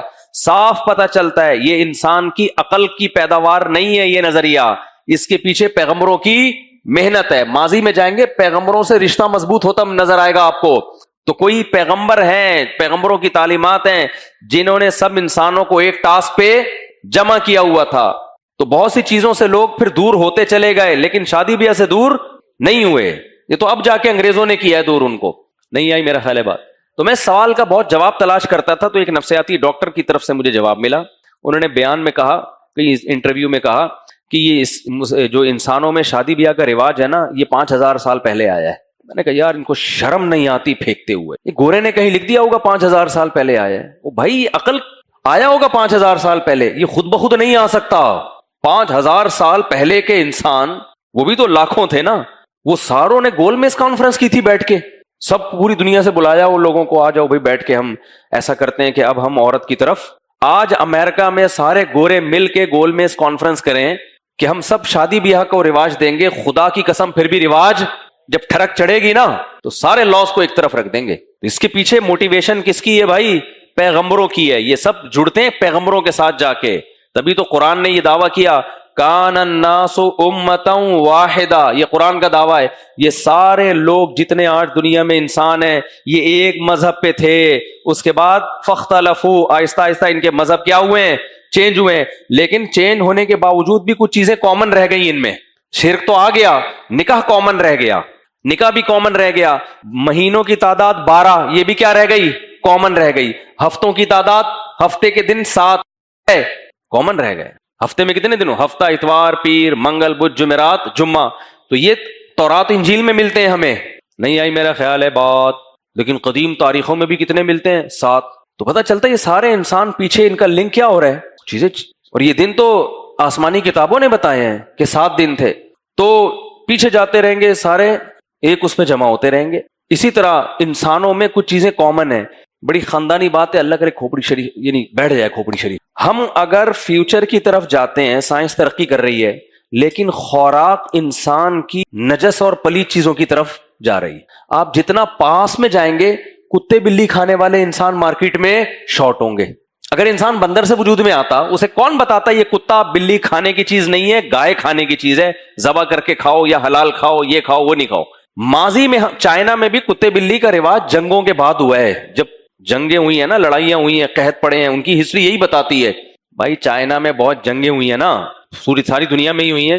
انگریزوں میں سور کا رواج یہ جو ورلڈ وار ہوئی ہے اس کے بعد آیا ہے کہ جب کھانے کو ختم ہی ہو گیا تھا تو ان کے پادریوں نے فتویٰ دیا کہ بھئی مجبوری میں خنزیر کھانا بھی کیا ہے, جائز ہے. تو مجبوری کے چسکے لگ گئے, پھر ان کو ایک دفعہ کباب اچھے بن گئے تھے, انہوں نے کہا یار یہ تو کھانا شروع کر دیا. ماضی کی طرف اگر آپ جائیں گے تو آپ کو غذاؤں میں حلال غذاؤں کا انسان کی خوراک میں زیادہ نظر آئے گی, حرام غذائیں کم نظر آئیں گی. کون تھا بھائی صدیوں پہلے لوگوں کو سمجھا رہا تھا یہ کھانا ہے اور یہ انسانوں کے کھانے کی چیز؟ بولو نہیں ہے. اس کا مطلب بھائی یہ پیچھے آپ جائیں گے نا بہت آرگنائز ہوتا ہے, بہت مہذب. اچھا اور دیکھو ماں باپ کا احترام جتنا ماضی میں جائیں گے زیادہ نظر آئے گا. اگر انسان جنگلیوں کی پیداوار ہوتا, جنگلیوں کی, بندر سے بن مانس سے وجود میں آیا ہوا ہوتا, تو بھائی اولڈ ہاؤس پہلے ہوتے, ٹھیک ہے نا. اب تہذیب میں کیا ہوتا, اب سب احترام, بچے بھی پیدا ہونے سے پہلے آپ, میں نے سنایا تھا نا, ابھی دوبارہ نہیں سناؤں گا, سنا دے اب جب آ گیا تو وہ ہے نا ادب تمیز. ڈاکٹروں نے ایک میڈیسن ایجاد کی, پریگننٹ خاتون کو کھلائی, کہ بھئی اس میں یہ تھا کہ جب یہ کسی حاملہ عورت کو کھلائی جائے گی تو بچہ بادب پیدا ہو. تو ایک کیپسول کھلایا, بچہ پیدا ہوتا ہی آداب. بڑا زبردست تجربہ ہے بھائی یہ تو. انہوں نے کیا کیا, اب دیکھنا اتنا سا میرا کلپ چلے گا, لوگ کہیں گے ممبر پہ دیکھو مفتی صاحب کیا باتیں کر رہے ہیں, پورا بیان تو چلتا نہیں ہے. تو ڈاکٹروں نے ایک دم 4-5 کیپسول ایک خاتون کو کھلا دیے. یار ایک کیپسول کا جب یہ اثر ہے, پیدا ہوتے ہی کیا کر رہا ہے آدھا, تو 5-6 کھلا دو یار. کھلائے تو بچہ ہی نہیں پیدا ہو رہا, ٹائم اوپر ہو گیا, 1 مہینہ ہو گیا, بڑے پریشان. الٹرا ساؤنڈ کیا یا کہیں ریز کے ذریعے جھانکا تو پتا چلا ٹوئنز ہیں, جڑواں بچے ہیں. ایک کہہ رہا ہے دوسرے سے پہلے آپ, وہ کہہ رہے نہیں پہلے, اسی میں کوئی بھی مارکیٹ میں آ نہیں رہا ہے. تو اب دیکھو ہم جتنا ماضی میں جاتے ہیں, انگریزوں میں, ہندوؤں میں, عیسائیوں میں, سکھوں میں, آپ کو والدین کا احترام زیادہ ملے. کون تھا جو ان کو ماں باپ کے ادب سکھا کے گیا ہے؟ یونیورسٹیاں تو نہیں تھی بھائی. انسان میں وہ تہذیب جس کا آج انسان دعوے دار ہے, وہ تہذیب ہمیں انسانوں میں نہیں ملتی. اس کا مطلب بھائی یہ پورا لنک پیغمبروں سے جا کے ملتا ہے. بہت سی چیزیں آپ کو پہلے بہت اچھی ملیں گی. شراب کا رواج کم ملے گا آپ کو. دنیا میں 3 بڑی قومیں, یہودی, عیسائی اور مسلم. ان کو ملاؤ نا تو آبادی میں میجورٹی انہی کی ہے, بہت بڑی آبادی بن جاتی ہے یہ. ان کا ماضی دیکھو گے تو شراب شارٹ ہوتی چلی جائے گی, زنا شارٹ ہوتا چلا جائے گا. اور خود ان تینوں قوموں کا وجود, یعنی انسانی آبادی میں عیسائی سب سے زیادہ ہیں مذہب کے اعتبار, پھر مسلم ہیں. تو مسلم, یہودی اور عیسائی, ان تینوں کو ملا لو اگر, تو یہ بہت بڑی انسانوں کی آبادی بن جاتی ہے. تو یہ سارے پیغمبروں کے وجود کے قائل ہیں. تو اتنی بڑی قوم جھوٹ پہ کیسے جمع ہو گئی جبکہ ان کی آپس میں لڑائیاں بھی ہیں؟ سارے موسیٰ پہ متفق ہیں, سارے ابراہیم علیہ السلام پر متفق ہیں, داؤد, سلیمان علیہم السلام, یحییٰ, زکریا علیہم السلام, یہ سارے ان پر کیا ہیں؟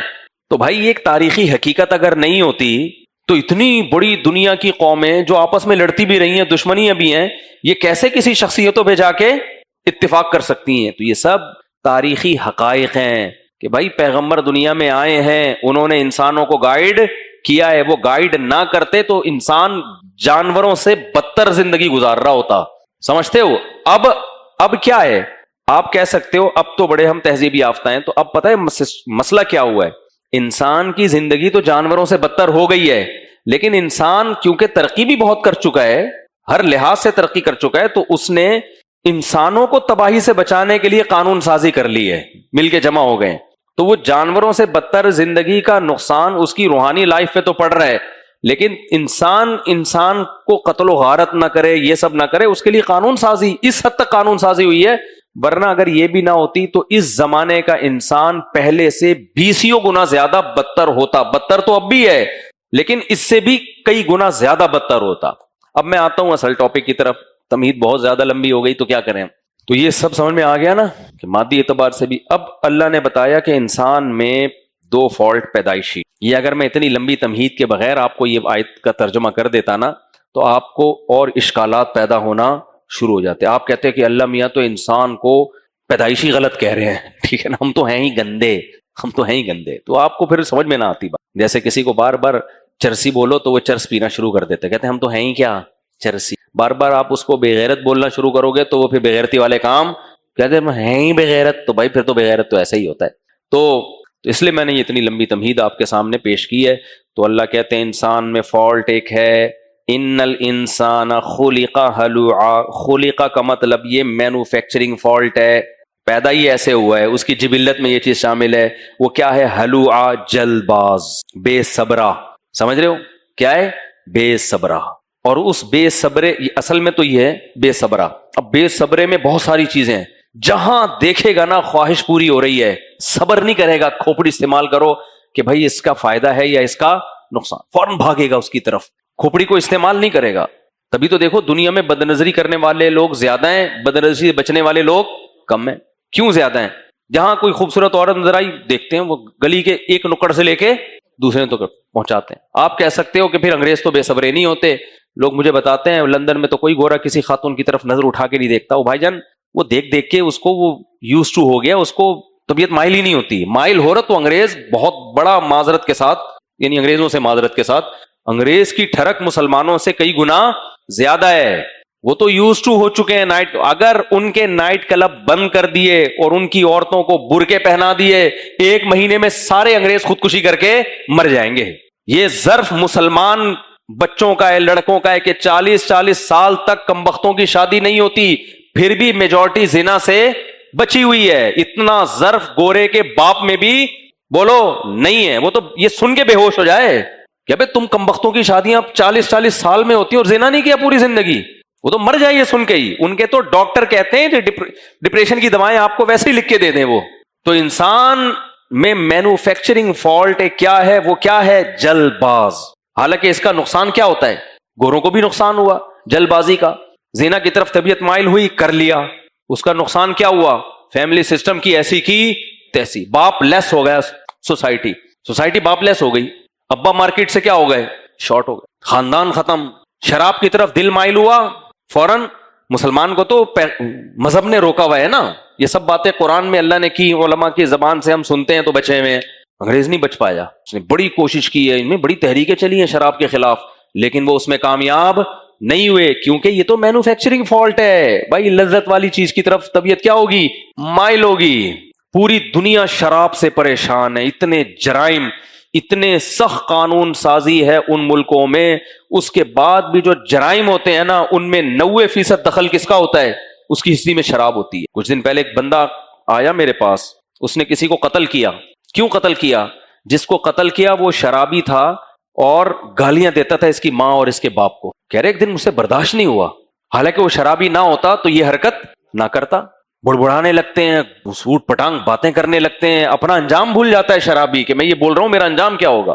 اتنے نقصانات ہیں نا. دیکھو فلموں کی شراب میں, اور فلموں کا شرابی اور حقیقت کا شرابی میں زمین اور آسمان کا فرق ہے. فلموں میں تو شراب میں ہیرو ہے یوں گھوم رہا ہے اور یوں یوں یوں یوں جا رہا ہے, آپ کا بھی دل کرے گا یار ہم بھی پی لیں گے. بھائی جان ایسا ہوتا نہیں ہے. آپ نے فلم دیکھ کے ہیرو بننے کی کوشش کی تو زیرو سے بھی بدتر ہو جاؤ گے آپ. اللہ کا شکر ہے ہم مسلم کنٹری میں پیدا ہوئے, یہیں پلے بڑے, ہم نے یہاں ایسے شرابی دیکھے نہیں. ایسے شرابی اس لیے کہہ رہا ہوں کہ زندگی میں 2-4 دفعہ ہم نے بھی دیکھ لی ہیں, اب بچپن میں تو ایک بھی نہیں دیکھا تھا ہم نے, تو یہ باہر ملکوں میں جا کے دیکھنا نصیب ہوا. تو میں ایک دفعہ تھائی لینڈ میں نا ہمارے دوست کے ساتھ ہم رات کو لوفری کے لیے نکلے. ہماری لوفری وہ والی لوفری نہیں سمجھے آپ کے, وہ ہماری کیا مولویوں کی کیا لوفری ہوگی بیچاروں, تو ویسے ہی ہم نے کہا چلو ہم اس کو لوفری کہتے ہیں. تو ہم نکلے تھوڑا سا وہی پان وان کی دکان پہ گھوم کے آ جانا, یہی لوفری. تو ہم جا رہے تھے تو وہ ان کی کیونکہ ویکینڈ ہے تو شراب پی بھی ہوتی ہے. تو بھائی میں نے منظر دیکھا, میں نے کہا اللہ کی پناہ یار, اچھے بھلے سمجھدار لوگ ہمارے باپ کی عمر کے, ٹھیک ہے, عجیب سے ٹن پڑے ہوئے ہیں, کوئی یوں گھوم رہا ہے, منہ سے عجیب سی رال ٹپک رہی ہے, بدبو آ رہی ہے, کوئی ادھر ٹن کوئی ادھر ٹن. ابے یہ کیا ہے یار. تو کیا مجھے گھن آ رہی ہے, انگریز کو گھن نہیں آئے گی, یا ان کو نہیں آتی ہوگی؟ ونس اپون اے ٹائم آتی تھی, اب آنا بند. بھنگی جب کوئی شخص کو بھنگی کی جاب ملے, پہلی دفعہ گٹر میں گھستے ہوئے 100 دفعہ سوچے گا کہ نہیں سوچے گا, وہ ریزائن دے دے گا. بھائی تم مجھے مینیجر بھی بنا رہے ہو نا, میں نہیں بن رہا, ریزائن. ایک آدمی نے مجھے بتایا, میں نے کہا آپ کرتے کیا؟ کہہ رہے بہت ساری دنیا کے بیت الخلا جو ہے نا کراچی کے, یہ پتہ نہیں پاکستان کے, میں اس لیے نہیں کہہ رہا کہ کسی شخص کی طرف توجہ نہ چلی جائے, اس کا میں وہ ساری جو بیت الخلاؤں کی آمدن ہے وہ میرے ٹھیکہ میرے پاس ہے. ایک دم مجھے گھن آنے لگی نا, حالانکہ نوٹ تو کڑک کڑک کے ہی آتے ہوں گے. یعنی جتنے بہت سارے بیت الخلا میں جو بےچارے بھنگی بیٹھے ہوئے ہوتے ہیں نا باہر, بڑے کے 20 روپے اور چھوٹے کے, نادر علی کا کلپ دیکھا ہے, شارٹ کلپ آ رہے ہوتے ہیں نا, میں نے کہا یار یہ بندہ بھی اس میں کا وہ بیٹھا ہوا ہے, وہ نادر علی نا باہر, تو واش روم میں جو بھی جا رہا ہے نا, پبلک ٹوائلٹ میں, تو جو بھی جا رہا ہے تو اس کی کہہ رہے رجسٹریشن ہوگی, ID کارڈ دکھائے. وہ کہہ رہے کیا میں اسمبلی ہاؤس جا رہا ہوں کیا میں بھائی؟ تو اس پہ مجھے ہنسی اس پہ آئی. اس نے کہا کہ بڑے کے 20 روپے, چھوٹے کے 10, اسپیشل کے 30 روپے. اسپیشل کے کیا ہے؟ نادر علی کا میں نے تذکرہ اس لیے کر لیا کہ اس کے پرینک فیملی کے ساتھ بیٹھ کے انسان دیکھ سکتا ہے, ورنہ یہ پرینکر تو ایک نمبر کے بےہودہ ہوتے جا رہے ہیں. تو خیر, تو اب کیا ہے کہ ایک صاحب کا واش روم کا کیا ہے پورا ٹھیکہ ہے, تو وہ عام بیت الخلا میں لوگ جا رہے ہیں 10 روپے 20 روپے, بھائی یہ بھی کڑک کڑک نوٹ ہیں، بہترین صاف ستھرے، اور پھر وہ ساری آمدن میں سے بھنگیوں کا کمیشن نکل کے ایک بندے کے پاس جا رہا ہے. تو جیسے ہی اس نے کہا نا کہ میری یہ آمدن ہے، مجھے ایک دم اسمیل سی آنے لگی. تو مجھے لگا کہ یار یہ مزے والا کمانے کا، کیا لوگوں کی ہگائی متاحی کے پیسے لے رہے ہو یار تم کیا لے رہے ہو بھائی؟ ہگائی متاحی کے پیسے لے رہے. جائز ہے، ناجائز نہیں ہے، لیکن پہلی دفعہ میں آتی ہے نا انسان کو گھن کے، بھائی یار کچھ اور کام کر لیتے. اب ایسا نہ ہو کوئی کر رہا ہو بھائی رزق کا، بھیک مانگنے سے 100 گنا بہتر ہے، بندوقیں لگیں گے لوگوں کی جیبوں سے نکالنے سے بہتر ہے. حلال ہے، کوئی حرام نہیں ہے، بھنگی کی کمائی بھی حلال ہے، بھیک مانگنے سے 100 دفعہ بہتر ہے. لیکن فرسٹ ٹائم جب آپ جو ہے وہ گٹر میں گھسیں گے تو گھن آئے گی کہ نہیں آئے گی؟ لیکن جب 10-15 دفعہ یہ اس پروسیس سے آپ گزریں گے تو پھر آپ یوز ٹو ہو جائیں گے. جس دن گٹر میں نہیں گھسیں گے اس دن آپ کو نیند نہیں آئے گی، عجیب عجیب سا آپ کو کیا ہوگا، فیل ہوگا. تو شراب جیسی گندگی کیا آپ سمجھتے ہو کہ یہ اتنے آرام سے سوسائٹی میں آ گئی؟ نہ، پہلی دفعہ ان کو بھی گھن، ہمیں دیکھ کے گھن آ رہی ہے تو ان کو نہیں آتی ہوگی، اب نہیں آ رہی. کیوں؟ اس کے کیا ہو گئے، عادی ہو گئے. تو اب نہیں چھوڑا، کیوں؟ بے صبری، گورے کا دل کیا پی لو. حالانکہ سوسائٹی کے بڑے لوگ بھی کہہ رہے ہوں گے کہ نہیں پینی چاہیے، لیکن جب اس نے دیکھا خود بھی پی رہے ہیں، یہ کہاں رک پاتے ہیں؟ زنا پھیل گیا اور نشے کی چیزیں پھیل گئیں. تو اس میں ٹیکنیکل فالٹ کیا ہے انسان میں؟ بے صبرا ہونا. یہ فالٹ پیغمبروں کے بغیر دور بولو نہیں ہو سکتا. تبھی جو مذہب کو فالو کرنے والے لوگ ہیں ان میں شراب کا عنصر نہ ہونے کے برابر. جو مذہب سے جتنا دور ہیں ان میں میں نہیں کہہ رہا سارے پیتے ہیں جو مذہب سے دور ہیں، لیکن ان میں شراب کا عنصر کیا ہے؟ زیادہ. کیونکہ یہ فالٹ روحانی ہے، تو اس کے علاج پیغمبروں کی ذمہ داری ہے. کس کی ذمہ داری ہے اس میں؟ گائیڈنس پیغمبروں کی. تو پیغمبروں نے روکا، تو جو پیغمبروں کی تعلیمات کو فالو کرتے ہیں وہ کیا کرتے ہیں؟ رکتے ہیں. تو اللہ نے سورہ معارج میں کیا کہا؟ ان الانسان خلق ہلوعا. انسان میں ایک مینوفیکچرنگ فالٹ ہے، پیدا ہی اسی خصلت کے ساتھ ہوا ہے. وہ خصلت کیا ہے؟ جلد بازی. تبھی بچے کو دیکھیں ہر چمکتی ہوئی چیز کی طرف دوڑتا ہے وہ. آپ بکری کے بچے کے سامنے آگ کا انگارہ رکھ دیں، اس کی چمک دیکھ کے کبھی اس کے قریب نہیں جائے گا، بلکہ پہلے سونگے گا، چیک کرنے کی کوشش کرے گا کہ دیکھوں یہ میرے کام کی چیز ہے بھی کہ نہیں ہے. اگر اس میں اس کو گھاس کی خوشبو آئے گی یا دودھ کی اسمیل آئے گی تو وہ لینے کی کوشش کرے گا، ادروائز وہ وہاں سے بھاگ جائے گا. لیکن انسان کے بچے کے پاس آپ آگ کا دہکتا ہوا انگارہ رکھیں، فوراً، بلکہ آپ کسی چمٹے سے پکڑ کے لا رہے ہوں گے نا، یہیں سے بھاگتا ہوا اس کو پکڑنے کی کوشش کرے گا. وہ سوچتا بعد میں ہے، کرتا پہلے. اس کے ماں باپ اس کو بتاتے ہیں نا نا نا نا بیٹا یہ کوئی جھنجھنا نہیں ہے. تبھی بچے کی بہت فکر کرنی پڑتی ہے ماں باپ کو، بہت زیادہ فکر. ذرا سا اس کو چھوڑ دیا نا آپ نے، کبھی بجلی سے چپکا ہوا ہوگا، کبھی آگ میں کھیل رہا ہوگا، کبھی کوئی بوتل اٹھا کے، لکھا ہوتا ہے نا تمام دوائیں بچوں کی پہنچ سے دور. تو اس سے انسان کے بچے مراد ہوتے ہیں یا بلی کے بچے مراد ہوتے ہیں؟ انسان کے بچے. بلی کے بچوں کا پتہ ہے یہ تو پہلے سونگیں گے بھائی. کبھی غلطی کر لیتے ہیں وہ، کہ اتنی بڑی غلطیاں اور اتنی زیادہ تعداد میں نہیں کرتے، وہ بڑی غلطیاں بھی کر لیتے ہیں لیکن اس کی کوانٹٹی کم ہے. انسان تو ہر وقت غلطی کرے گا، اگر ذرا سی اس کو ماں باپ نے نظر ہٹائی تو فوراً غلط ہی کرے گا، وہ صحیح کی طرف تو جائے گا نہیں. تو اللہ نے کہا انسان کی نیچر میں کیا ہے؟ بے صبرا پن. تو بھائی انسان کا بچے بننا چاہتے ہو تو صبر پیدا کر لو. کیا پیدا کر لو؟ روزہ ہے ہی صبر پیدا کروانے کے لیے. جتنا صبر، حلفیہ بول سکتا ہوں میں قسم اٹھا کے، جتنا انسان میں صبر روزہ رکھنے سے آتا ہے نا، روزے رکھنے سے، روزہ نہیں روزے، اتنا کسی اور چیز سے نہیں آتا. روزے رکھنے کی عادت ڈالو، بڑا مشکل کام ہے روزہ رکھنا. شہوت پرست آدمی سب سے پہلے پتہ ہے کس چیز کی طرف مائل ہوتا ہے؟ وہ زبان کے چٹخانے نہیں بند کرتا. آپ پھر وہی کہو گے گورے میں بیچ میں لازمی لے کر آتا ہوں کیونکہ ہمارے اندر ایک فالٹ گورے کی عقیدت ہے. آپ کہتے ہیں گوروں کو تو اپنی خوراک پہ بڑا کنٹرول ہے، ہمارے ہاں لوگوں کو کنٹرول نہیں ہے. بھائی یہ کنٹرول اس لیے نہیں ہے کہ وہ ان میں صبر ہے. یہ کنٹرول تو ڈاکٹروں نے ان کو بتا کے نا، کینسر، بلڈ پریشر، تو وہ دنیا میں جینا چاہتے ہیں، عیاشی چاہتے ہیں، اس لیے چھوڑ دیا انہوں نے. اگر یہ نہ ہوتا تو گورے سے بڑا کھاؤ دنیا میں یہ ساری اوٹ پٹانگ غذائیں ہماری سوسائٹی میں لایا کون ہے؟ گورے لائے ہیں. ابھی دیکھو میرے پاس مہمان آئے ہوئے تھے مغرب سے پہلے، یہ بدتمیزی ہوتی ہے کہ مہمان بیٹھے میزبان چائے پی رہا ہے، ہوتی ہے کہ نہیں ہوتی؟ تو یہ بدتمیزی میں نے کی، کیونکہ چائے کا ایک کپ تھا اور میں نے صبح سے پینی تھی، تو میرا فیوز اڑا ہوا تھا، میری کھوپڑی پوری طریقے سے کام نہیں کر رہی تھی. مجھے پتا تھا کہ اگر کھوپڑی کام نہیں کرے گی تو یہ جو مہمانوں نے کچھ الٹی بات کی تو نقصان کس کا ہوگا؟ مہمانوں کا ہی ہوگا. تو میں نے ان سے ایکسکیوز کیا، میں نے کہا ایک کپ چائے آئیے، اگر آپ کی اجازت ہو تو میں پی لوں تاکہ میرے فیوز بحال ہو جائیں. اور پھر میں نے چائے کی برائی بیان کرنا شروع. کیوں؟ اس لیے کہ یہ غلط ہے نا. کبھی صحابہ کے بارے میں سنا کہ وہ جنگ میں تھک گئے تھے تو اب روم پہ حملہ کرنا تھا، تو چونکہ چائے نہیں ملی ان کو، دودھ پتی نہیں ملی، تو حملہ ہی نہیں کیا انہوں نے. دودھ پتی کا انتظار ہو رہا ہے، چائے آئے گی تو پیئیں گے، تو اب کیا کریں گے؟ اس سے پتہ چلتا ہے بھائی یہ نیچر بولو نہیں ہے، نیچر نہیں ہے. یہ پیغمبروں کی زندگی میں نہ پان ہے، نہ گٹکا ہے، نہ تمباکو ہے، نہ سگریٹ ہے، کسی قسم کی نہ کوکین ہے، نہ کیفین ہے، نہ نیکوٹین ہے، کچھ بھی نہیں ہے. نیچر انسان کی ہے تھک جاؤ سو جاؤ، ذہن کیا ہو جائے گا؟ فریش. ہمارے پیغمبر جب راتوں کو لمبی تہجد پڑھتے، حضرت عائشہ رضی اللہ تعالیٰ عنہ اور دیگر صحابہ سے حدیث ہے، تو آپ کیا کرتے؟ تھوڑی دیر سو جاتے. حتیٰ کہ نبی تہجد لمبی پڑھتے تھے تو بہت تھک جاتے، فجر کا وقت داخل ہوتا، فجر کی 2 مختصر سنتیں پڑھ کے نماز سے پہلے تھوڑی دیر لیٹ جاتے، آرام کرتے، 10-15 منٹ، جس کو انگلش میں کہتے ہیں نا شارٹ نیپ، تھوڑی سی نیند لیتے، اس سے کیا ہو جاتے. ہم کیا کریں گے؟ تھک جائیں گے، لا یار ذرا کڑک سی بنا. میں بھی ایسا ہی کرتا ہوں، لا یار ذرا کیا لے کر آ، لا چائے لے کر، کڑک سی ہو، دماغ ہل جائے. اس عذاب میں ہمیں کس نے ڈالا؟ گورے نے. ہر فضول چیز کے پیچھے ہاتھ کس کا ملے گا آپ کو؟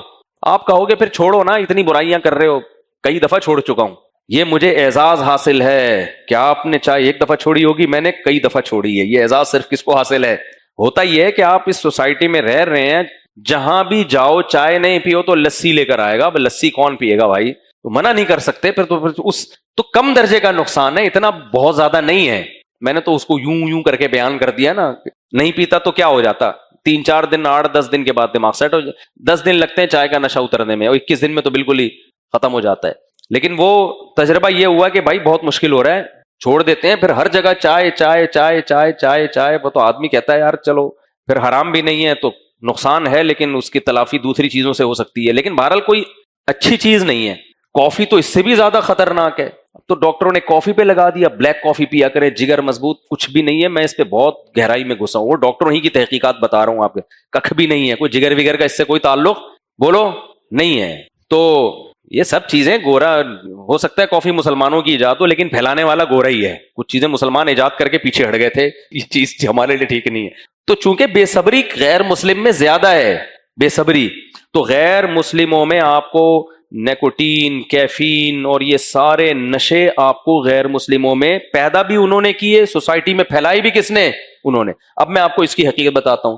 مسلمان جب تھکتے تھے تو بے صبری نہیں تھی، سو جاتے تھے. تھوڑا ڈپریشن میں ہے، سو گئے. یہی گورا تھکتا تھا، بے صبری ہے نا، ابھی تھکاوٹ دور کرنی ہے فوراً، ابھی دماغ کو کیا کرنا ہے؟ فریش لائف کو انجوائے کرنا ہے. اس نے کیا کیا؟ کافی، چائے اور سگریٹ. یہ بے صبری کے کیا ہیں؟ نتائج ہیں. مسلمانوں میں یہ چیزیں نہیں تھیں، کیونکہ مذہب تھا تو وہ اتنے بے صبرے بولو تھے نہیں. اور مسلمان روٹی کھاتا تھا، صبر تھا. روٹی کھانے میں، چبانے میں ٹائم لگتا ہے، پیٹ میں اتارنے میں ٹائم. گورے نے کہا نہیں، ترقی کرنی ہم نے، ڈبل روٹی یوں رکھو ٹک ٹک ٹک ٹک کر کے. یہ میرا والا پراٹھا گورا کھا لینا تو اس کو بلڈوزر لانا پڑے گا اس کو کچلنے کے لیے. تو برگر، یہ ساری فضول خوراکیں ہماری سوسائٹی میں کہاں سے آئی ہیں؟ یہ زبان کے چٹخارے. گورے نے یہ نہیں دیکھا صحت اچھی ہو رہی ہے کہ نہیں ہو رہی، کیا دیکھا؟ زبان کے چٹخارے. برگر پہ پوری دنیا کا اوپر ڈال کے بیڑا غرق. آپ ہندوستان کی غذائیں دیکھو، ماضی میں کیسی صحت کے لیے مفید غذائیں کھاتے تھے ہمارے باپ دادے. ساری صحت کے لیے مفید ہیں، ساری صحت کے لیے مفید. یہ جو بریانی ہے نا، بریانی، اس کا مسالہ اصل میں کیا تھا؟ چاول میں جو بادی پن ہوتا ہے اس کو دور کرنے کے لیے بریانی کا مسالہ تھا کہ لذت بھی ہوگی، اور اس کا اب تو مسالے 2 نمبر آ رہے ہیں تو اب وہ بات نہیں رہی. تو اتنی اچھی خوراکیں ہوتی تھیں، اتنا ان کا خیال ہوتا تھا. گورے نے زبان کے چٹخارے کے چکر میں ستو پیا کرتے تھے لوگ. اب گورے نے کولڈ ڈرنک ایجاد کر لی کہ ستو میں اب مزہ ختم، مزہ ہی نہیں آ رہا، لسی میں مزہ ہی نہیں آ رہا. دودھ کا ایسا بیڑا غرق کیا ہے نا، کیا بنا دیا دودھ کو یار. ہمارے باپ دادے صدیوں سے پیغمبر سے کیا ملتا ہے؟ دودھ نکالا اور دودھ پیا. آج ہمارے ایک دوست آئے ہوئے تھے, صبح ناشتہ میرے ساتھ کیا تو میں لے گیا اپنی, میں دودھ پیتا ہوں, تھوڑا ناشتہ کیا میں نے, تھوڑا تو نہیں کہنا چاہیے, وہ کہیں گے یہ تھوڑا تھا, اچھا خیر, کیونکہ دیکھا ہوا ہے نا, اگر انہوں نے دیکھا نہ ہوتا تو پھر میں چلا دیتا اس کو. خیر تھوڑا ہی تھا وہ, بہرحال آپ کے لحاظ سے بہت تھوڑا تھا, وہ میرے لحاظ سے زیادہ تھا. تو جا کے میں نے دودھ نکالا صبح صبح نا بکری کا, آدھا گلاس, اور فوراً پی گیا میں. پھر میں نے ان کو بولا یہ ہے دودھ پینے کا صحیح طریقہ. ٹھیک ہے, گورے نے ہمیں یہ والا طریقہ ہم سے بولو جو ونس اپون اے ٹائم ہمارے باپ دادے پیا کر. ہمارے پاس تو پیغمبر کی تعلیمات ہیں, پیغمبر نے ہمیشہ, مجھے نہیں کوئی حدیث ایسی ملی جس میں آتا ہو کہ پیغمبر نے دودھ کو بوائل کر کے پیا, کہیں بھی نہیں مل. بوائل کر کے دودھ کی ایسی کی تیسی. اس میں جو قدرت کا ایک, ابھی کچھ دن پہلے کلپ دیکھا میں نے, اب صحیح کہہ رہے ہیں وہ ڈاکٹر صاحب, غلط کہہ رہے ہیں اللہ ہی جانے, یہ جو گوبھی کے جو پتے ہوتے ہیں نا, بند گوبھی, پھول گوبھی کہتے ہیں, بند گوبھی, یہ جو پتوں والی گوبھی ہوتی, اس میں وائٹامن یو ہوتا ہے جو میدے کی سوزش کے لیے اچھا ہے, آنتوں وانتوں کے لیے بہت اچھا ہے. ڈاکٹر کہہ رہے ہیں آج کل اس کا جوس نکال کے پی. اچھا ہم نے سنا ہوا تھا بچپن سے, حکیم لوگ کہتے ہیں جس کے پیٹ میں ایسیڈیٹی اور یہ سب سوزش وغیرہ ہو, وہ جانور کا تازہ دودھ پیا کرے کچا. ہمارے ایک دوست کا تو علاج ایسے ہو, ایک جاننے والے کا علاج ایسے ہوا, دوست تو نہیں کہہ سکتے, میدے کے امراض تھے, ان کو حکیم نے کہا چند دنوں تک صرف آپ نے تازہ خالص دودھ پینا ہے, گائے کا دودھ نکالا اور پیا, ایسے پینا, وہ ٹھیک ہو گیا. تو ابھی میں نے, اچھا ڈاکٹر اس بات کو نہیں مانتے تھے, ابھی کچھ دن پہلے کسی ڈاکٹر کا کلپ دیکھا, انہوں نے کہا کہ بھائی تازہ دودھ میں بھی کیا ہوتا ہے, وائٹامن یو ہوتا ہے. پتہ نہیں وہ صحیح کہہ رہے غلط کہہ رہے. تو کچا دودھ تازہ پینے سے پیٹ کے امراض کیا ہوتے ہیں, ٹھیک ہوتے ہیں. میں نے کہا یار یہ بات ہمارے باپ دادے یا حکیم لوگ بھی تو اب ہمارے باپ دادے ہی ہیں نا ایک طرح سے, جو صحیح حکیم ہے, کیونکہ یہ تو مسلمانوں کا علم تھا نا.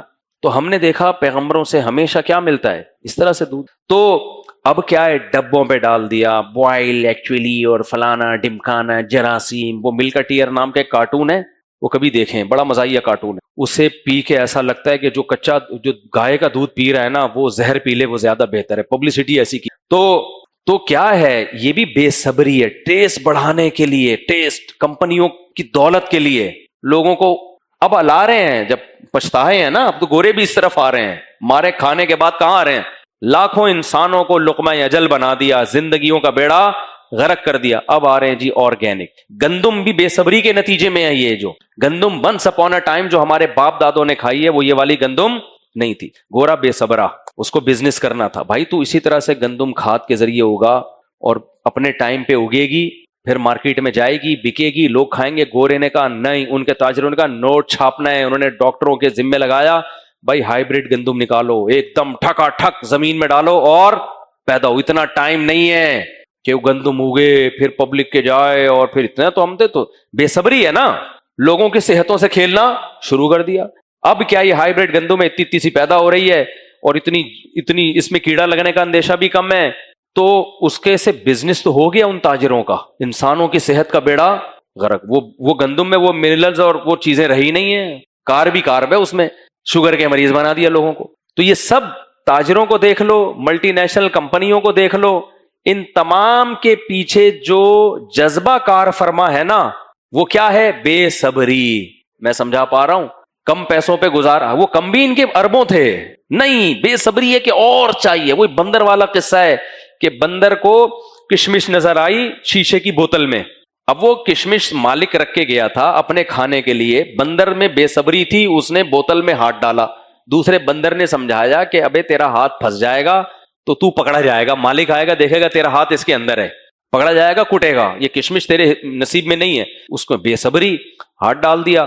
اب تھوڑی سی کشمش ہاتھ میں آئی, بڑے آرام سے نکال سکتا تھا, تو اب بھی بے صبری کر رہا ہے. بھائی تو تھوڑی سی کشمش نکالتا, کھاتا, دوبارہ ہاتھ ڈالتا, پھر تھوڑی سی کشمش تھوڑی تھوڑی کر کے کھا لیتا.